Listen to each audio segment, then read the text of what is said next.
પછી એક દિવસ ગોલુને પોતાનો જન્મદિવસ ઉજવવાનું મન થયું એટલે એણે તેના બધા જ ભાઈબંધો રીંછ, વાંદરો, હરણ, મોર, સસલા, પોપટ, બગલા બધાને આમંત્રણ આપ્યું પોતાના જન્મદિવસમાં આવવા માટે. શું ત્યાંની સજાવટ જોઈને બધા તો ખૂબ ખુશ થઈ ગયા. એકી સાથે બોલવા લાગ્યા, નાચવા ગાવાનું થઈ જાય, ચાલો નાચવા ગાવાનું થઈ જાય. બીજું ગોલુ બોલ્યો, મોર તું તો ખૂબ જ સરસ નૃત્ય કરે છે. ગોલુએ મોરને શું કીધું ખુશી કે તું તો બહુ સરસ નૃત્ય કરે છે મોર. જો મોર ઉદાસ થઈ ગયો અને બોલ્યો, કેવી રીતે નૃત્ય કરું? મોર તો ઉદાસ થઈ ગયો કે હું કેવી રીતે નૃત્ય કરું? તો કે કેમ? તો કે ખૂબ જ ગરમી પડે છે, લીલોતરી ક્યાંય નથી, વાદળ ગરજે, વીજળી ચમકે, પાણી વરસે તો હું નૃત્ય કરું. એટલે સસલું બોલ્યું, આટલી વાત છે, હમણાં જ હું પાણી વરસાવું છું. સસલું એમ કીધું કે આટલી વાત છે, ચાલો તારે હું હમણાં પાણી વરસાવું છું. સસલું દોડતું વર્ષા રાણી પાસે ગયું. ક્યાં ગયું? વર્ષા રાણી પાસે. અને વર્ષા રાણીને કીધું, વર્ષા રાણી પાણી વરસાવો ને. શું કહ્યું અલ્વીરા? વર્ષા રાણી પાણી વરસાવો ને.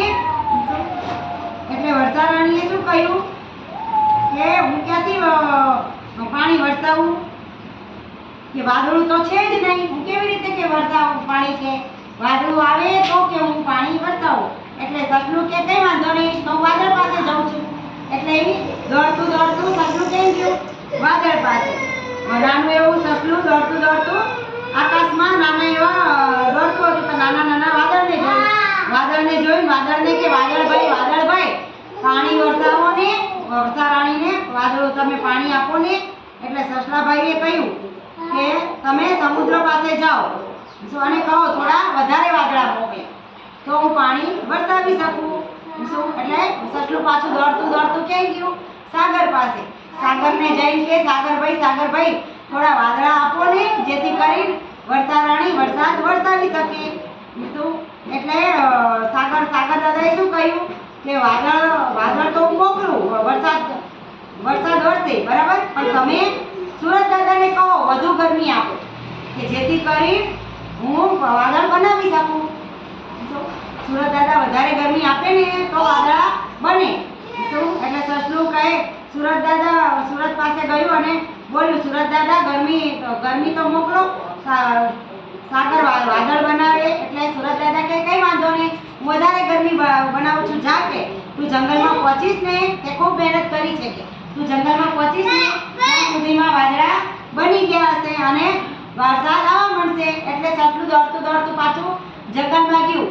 ત્યાં તો વાદળા બંધાઈને બધા આવ્યા અને પછી વાદળામાંથી વરસાદ ટપક મોટા પોરે પડવા માંડ્યો, વીજળી ચમકવા માંડી, વાદળ ગરજવા માંડ્યા અને વરસાદ પડવા માંડ્યો. ત્યાં તો મોર નૃત્ય કરવા માંડ્યું. થનગનાટ કરીને મોર ખુશીથી નૃત્ય કરવા માંડ્યું અને આ સાંભળી ખુશીથી બધા બીજા